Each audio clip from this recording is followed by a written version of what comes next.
మా దరిద్రం ఏంటంటే మా పార్టీ మామూలుగా ఏమంటారంటే వినాయక చవితి రోజు చంద్రుని చూస్తే నిందలన్నీ పడాల్సి వస్తుంటది.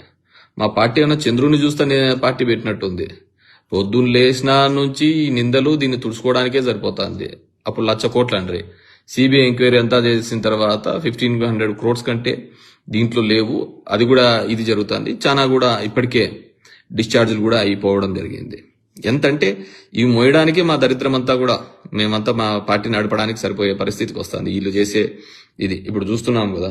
ఇప్పుడు ఇదే పేపర్లో ఈరోజు ఏం రాసినారు, 2,76,333 కోట్ల రూపాయలు అదాని ఇన్వెస్ట్మెంట్ పెట్టినారని చెప్పినారు.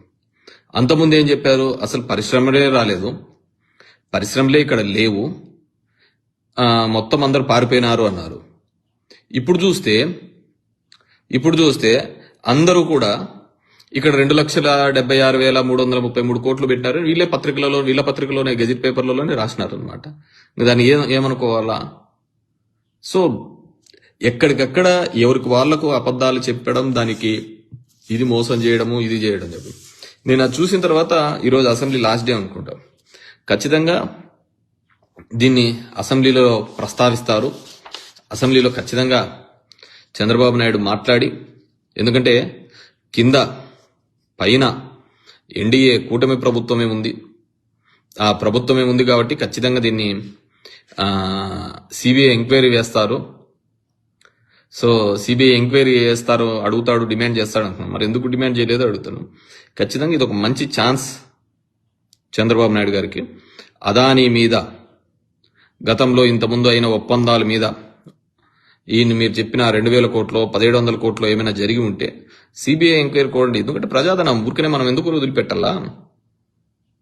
కాబట్టి ఖచ్చితంగా మీరు సిబిఐ ఎంక్వైరీ అడగాలి, మోడీ సిబిఐ ఎంక్వైరీ వేయాలి, వేసి ఆ ఎంక్వైరీలో ఈ విధంగా ఇచ్చినారనే విషయం కూడా తేలాల.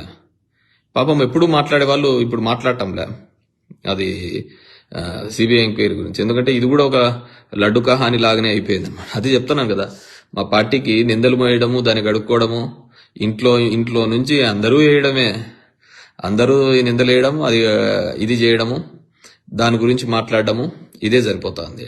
ఎందుకంటే మా దరిద్రాలు అట్లా ఉన్నాయన్నమాట.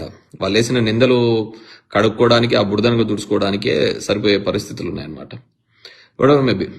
సో నేనైతే ఇట్స్ బెస్ట్ ఛాన్స్. ఇంతకుముందు చెప్పా, లడ్డు వ్యవహారంలో చంద్రబాబు నాయుడు గారు ప్రూవ్ చేస్తే that's great opportunity for him అని. హడావిడి చేసినారు, 10 రోజులు అది చేసినారు, ఇది చేసినారు, ఇది అన్నారు. తర్వాత ఇంతవరకు దానికి గతి లేదు. సో వాట్ ఎవర్ మేబీ ఏమైనా ఎంక్వైరీ జరుగుతుందో.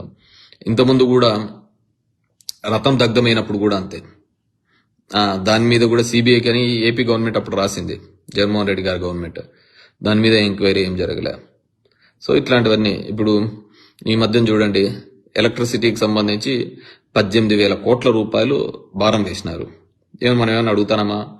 పాపం అప్పుడు ఏమన్నాడు, మీరు 18,000 కోట్ల రూపాయలు కదా, అసలు ₹1 బిల్లు పెంచిన బిల్లులు తగ్గిస్తాము అని చెప్పడం జరిగింది. కానీ ఎక్కడ జరిగింది? ఎక్కడే కానీ ఏం జరగలే, ఇంకా పెంచడం జరిగింది. నేను అదే చెప్తారులే, ఇంతకుముందు